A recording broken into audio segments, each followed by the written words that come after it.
Hello everyone. तो कैसे हैं आप लोग। तो आज की वीडियो कुछ खास होने वाली है क्योंकि इस वीडियो में हम बहुत सारी चीजें जानेंगे और स्ट्रेटजी के बारे में भी जानेंगे, बुक्स के बारे में जानेंगे। और शुरुआत करते हैं, एक हमारे आयोग द्वारा एक अपडेट किया गया है और उस अपडेट का ये नतीजा होगा कि हमारी जो वर्ग 3 की परीक्षाएं हैं उसको थोड़ा सा डिले हो सकता है। यानी हमारी परीक्षाएं जो अभी अप्रैल में निर्धारित थी वो परीक्षाएं लगभग मई में हो सकती हैं। और उसका रीजन ये है कि अभी जो है एग्जाम कैलेंडर में समूह 1 और समूह 3 यानी एक ज्वाइंट रिक्रूटमेंट होता है। जो ऑफिस में बाबू होते हैं, एलडीसी होते हैं, उनका एग्जाम होता है आपका समूह 1 और समूह 3 के अंतर्गत जो है। तो उनकी परीक्षाएं जो है अप्रैल में शेड्यूल की गई हैं। 15 और 25 अप्रैल से इनकी परीक्षाएं जो है वो निर्धारित की गई हैं। तो इसका असर ये हमारे पड़ेगा कि हमारी जो वर्ग 3 की परीक्षाएं हैं वो जाकर के हमारे मई में स्टार्ट होंगी। अब इसके क्या है इम्पैक्ट, क्या होगा, पॉजिटिव इम्पैक्ट होगा या नेगेटिव इम्पैक्ट होगा। तो कुछ लोग इसको नेगेटिव तरीके से देखेंगे, कुछ पॉजिटिव तरीके से देखेंगे। अब जो लोग थोड़ा नेगेटिव देखेंगे उसका ये हो सकता है रीजन कि ये एग्जाम हमारा और अब डिले हो रहा है। हालांकि पॉजिटिव रीजन ज्यादा वजन है उसमें। कारण ये है कि अभी आपने देखा होगा कि जैसे वर्ग 2 का नोटिफिकेशन आया था तो और उसके बाद उन्हें लगभग 1 महीने का समय मिल रहा है। मार्च में उनकी परीक्षाएं हैं और आयोग भी हमारा लगभग निर्धारित तिथि में काम करने की पूरी कोशिश कर रहा है। तो 1 महीने में पूरा उन्हें बहुत बड़ा एक झटका लगा था क्योंकि एग्जाम का जो सिलेबस है आपने देखा होगा उसमें कितना बड़ा परिवर्तन हुआ है। तो इतना बड़ा परिवर्तन और उसके बाद भी उन्हें सिर्फ 1 महीने का समय मिला, जिसके कारण जो है उन्हें जो है तैयारी करने में काफी मुश्किलें आ रही हैं इस पूरे नए सिलेबस को पढ़ने में। तो वहीं हमारा भी एक नया सिलेबस आएगा अभी 28 फरवरी तक, 24 से लेकर 28 फरवरी तक आएगा, जो कि ऑलरेडी मेंशन है आपके एग्जाम कैलेंडर में कि 28 फरवरी को नियम पुस्तिका जो है आयोग के द्वारा जारी की जाएगी वर्ग 3 एग्जाम की। तो उस नियम पुस्तिका में एक सिलेबस होगा। अब इतना बड़ा झटका उन्हें लगा है तो हमें तो थोड़ा बहुत लगेगा ही, इसको तो आप श्योर मानो, लेकिन इतना बड़ा चेंजेस नहीं आएगा, बहुत थोड़ा बहुत आएगा। इसके पीछे भी रीजन है। तो एक चीज, हमारे जो मई में एग्जाम है आप ये मान के चलिए आपको लगभग 2 महीने का समय मिल जाएगा। कब? जब नियम पुस्तिका जारी होने के बाद और आपकी एग्जाम होने तक। तो 2 महीने का समय सफिशिएंट होता है तैयारी करने के लिए और इन 2 महीनों में आप एक अच्छी तैयारी कर सकते हैं। तो हमें लगता है पॉजिटिव इंपैक्ट ज्यादा है इस चीज का बजाय नेगेटिव सोचने के। और एक चीज और है, हमारा नेगेटिव सोचने का मतलब भी क्या है, क्या होना है हमारे नेगेटिव सोचने से कुछ, क्योंकि हमें तो जॉब हासिल करनी है ना। और जो जॉब निकालने की जिम्मेदारी है एग्जाम कराने की वो तो आयोग की है और जब वो आयोग कराएगा तभी हम एग्जाम देने जाना है, क्योंकि हम तो उन्हीं पर डिपेंड है ना सारा। तो हमें पॉजिटिव सोचना है कि लगभग 2 महीने का टाइम मिलेगा।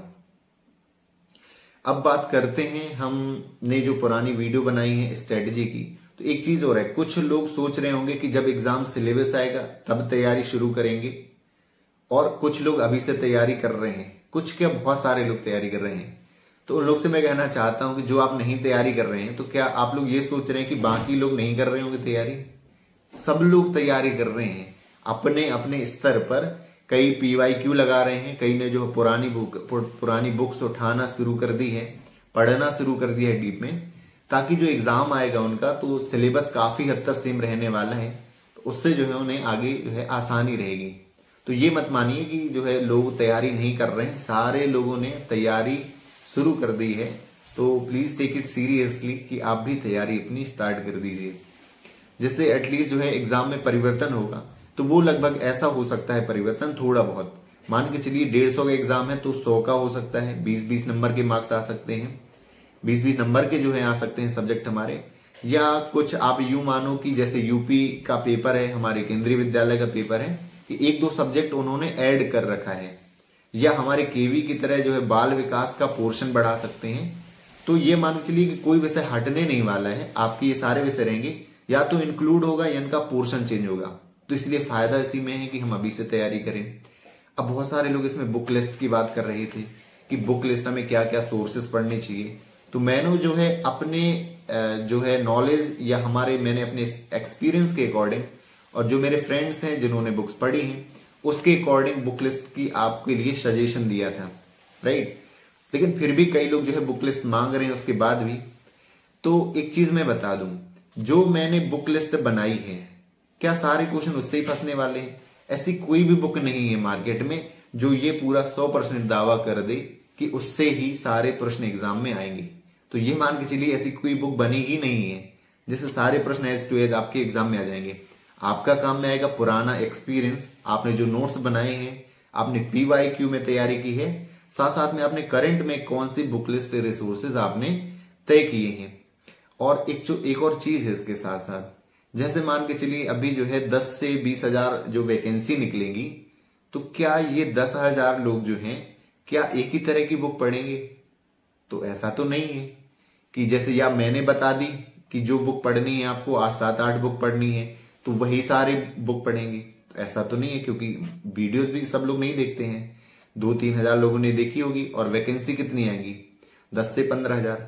और इसके साथ साथ एक और चीज है इंटरेस्टिंग कि जो है यदि क्या सब लोग इस बुक को पढ़ेंगे, क्या सब लोग पास कर ही पाएंगे? तो ये भी एक विषय है।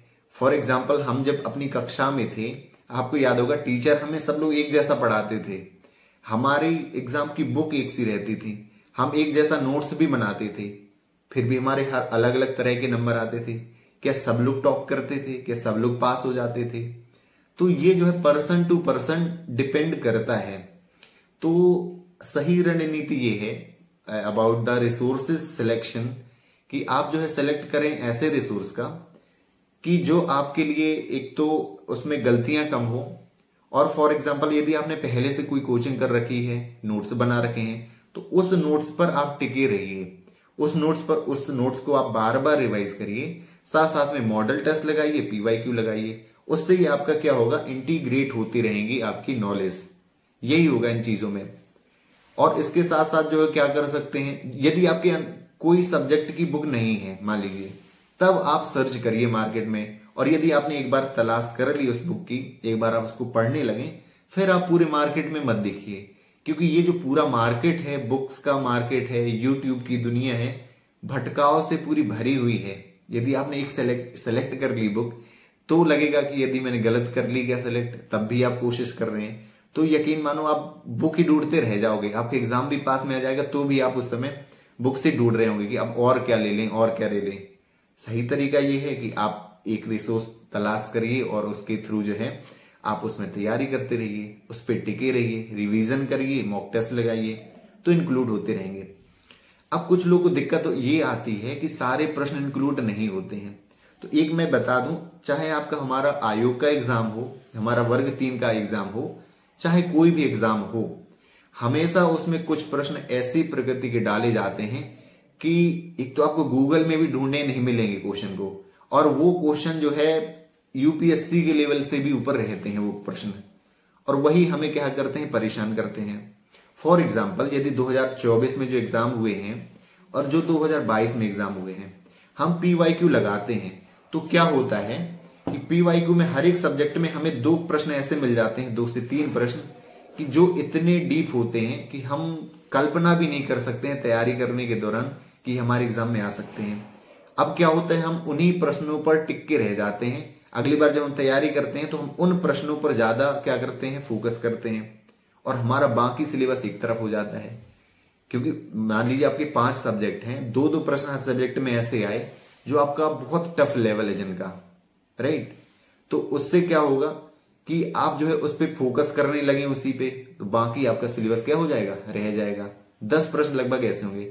लेकिन एक चीज और इससे बताइए, क्या ऐसा होता है कि 150 नंबर का एग्जाम है तो क्या आपको 150 ही चाहिए? ऐसा तो नहीं है। आपका 140 में जो इस बार कट ऑफ आपकी 110 या 115 के आसपास गई थी, और अभी के मान के चलिए तो 120, 125। तो आप उन प्रश्नों पे बहुत ज्यादा फोकस करना छोड़ दीजिए जो बहुत ज्यादा डीप हैं या कुछ ऐसे प्रकृति के हैं कि जो नहीं बनते हैं। उससे आप अपना डिप्रेशन ही बढ़ाएंगे और कुछ होगा नहीं। तो एक चीज हमने ये सीखी है कि हमें जो फोकस अपना सिलेबस पे रखना है, PYQ पे उन क्वेश्चंस को जो हमारे कॉन्सेप्ट से मिलते जुलते हैं, उन इक्के दुक्के उन प्रश्नों पर नहीं जो हमारे बिल्कुल अलग ही ग्रह से आए हैं। सोचिए हमारे मतलब गूगल में भी नहीं मिल रहे हैं। तो एक और चीज, ये चीज हमारी होगी। अब फाइनल चीज मैं आपसे कहना चाहता हूं, और हो सकता है थोड़ा सा ये कड़वी चीज भी हो, एक ये चीज है कि आपको हमेशा तैयारी करनी है आंखें खोल कर तैयारी करिए। आंखें खोलने से ये मतलब है कि आपको किसी को भी ब्लाइंडली फॉलो नहीं करना है, क्योंकि आपके जो है सबसे बड़े शुभचिंतक आप स्वयं हैं। कोई भी आपके चाहे कोचिंग की टीचर हो या आपके यूट्यूब में कोई बता रहा है तो ब्लाइंडली फॉलो नहीं करना है, क्योंकि ओबियसली आपको है जॉब आपको हासिल करनी है, उस टीचर को हासिल नहीं करनी है, राइट।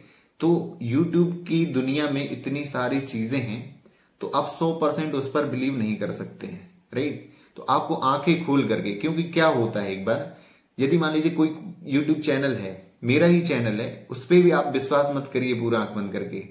आपको देखना है आपका सिलेबस क्या है, आपकी प्रॉपर स्ट्रेटेजी होनी चाहिए, और यूट्यूब को एज अ तैयारी का पार्ट मानिए। आप यूट्यूब पर पूरा समर्पित ना हो जाए या किसी कोचिंग पर, उससे क्या होता है हमारी सोचने समझने की शक्ति खत्म हो जाती है। जैसे मेरा स्वयं था, जैसे मैं कोचिंग जाता हूं तो कोचिंग जाने के 1 साल बाद मुझे रियल पता चला है कि तैयारी कैसे करनी पड़ती है। क्योंकि कोचिंग में क्या होता है, जो वो पढ़ा रहे हैं हम पढ़ रहे हैं, रिवाइज कर रहे हैं, जो पढ़ा रहे हैं पढ़ रहे हैं, हम क्या कर रहे हैं, रिवाइज कर रहे हैं। लेकिन कोचिंग जब कंप्लीट होने के बाद हम क्या होते हैं, कोचिंग से अलग हो जाते हैं और हम बाहरी दुनिया को देखते हैं। हम PYQ को देखते हैं। PYQ तो हम तभी देखना शुरू करते हैं जब हम किसी से जुड़े नहीं रहते हैं, डिपेंडेंट नहीं रहते हैं। PYQ देखते हैं, सिलेबस देखते हैं, तब हमें पता चलता है कि अच्छा ऐसे तैयारी करनी पड़ती है। तो ब्लाइंडली मत फॉलो कीजिए। हाँ, उसे हिस्सा बना सकते हैं। आप कोई कोचिंग कर रहे हैं, आपकी प्रॉपर तैयारी होनी चाहिए और आप ये देखिए कि हाँ मुझे जो चाहिए पढ़ाई के लिए, क्या ये कोचिंग पूरा कर पा रही है, तो आप उसे फॉलो करिए। और जो नहीं कर पा रही है तो उसको कहीं और सोर्स से आप पूरा करने की कोशिश करिए। फॉर एग्जाम्पल मेरा यूट्यूब चैनल है, तो आप जो है मान लीजिए मैं EVS अभी पढ़ा रहा हूं और चीजें, तो आपकी क्या, आपको ये देखना है स्वयं। मैं भले ही कहता रहूं कि आपकी 100% आपकी इससे तैयारी होगी, हर एक यूट्यूब चैनल बोलेगा, लेकिन ये आपको देखना है कि क्या ये हमारी जो है तैयारी पूरी हो पा रही है इस यूट्यूब चैनल से। यदि हो पा रही है तो उसको एज अ पार्ट मानिए पूरा, और आप और भी चीजें एक्सप्लोर करिए। क्या यूट्यूब पर और अच्छी वीडियोस मिल रही हैं तो आप उनकी वीडियो दीजिए, उनकी देखिए आप वीडियोस, है ना। और एनालिसिस करिए कि आपकी जो है उससे नॉलेज गेन हो रही है और आपको अच्छा समझ में आ रहा है, राइट। तो ये बहुत सारी चीजें हैं जो आपको थोड़ा सा हो सकता है आंखें खोलने वाली हो, लेकिन जो है ये हमें, यदि हम इस तरह से फॉलो करते हैं ये सारी चीजें, तो निश्चित ही हमें सफलता मिलती है। आखिरी बार बोल रहा हूं कि ब्लाइंडली फॉलो मत करिए किसी को, अपनी स्ट्रेटजी बनाइए और किसी को जो है यूट्यूब चैनल, कोचिंग, बुक, उसको एज अ तैयारी का पार्ट मानिए, उस पर डिपेंडेंट मत रहिए। यानी आपकी जो जो चीजें पूरी हो रही है जहां से, वो आपको लीजिए, और जहां से जो नहीं हो रही है उसके लिए दूसरा सोर्स देखिए। आप कोई दूसरा यूट्यूब चैनल देखिए, वहां से अपनी तैयारी करिए। तो इतना ही मुझे बोलना था। और मैं ज्यादातर कोशिश करता हूं कंटेंट लाने की। मुझे पता है कि इस तरह जब मैं सामने लगातार यदि बहुत सारी वीडियोस लाऊंगा तो मेरे व्यू भी बहुत अच्छे जाएंगे, है ना, लगातार। तो लेकिन क्या है, इससे तैयारी तो नहीं हो पाएगी ना।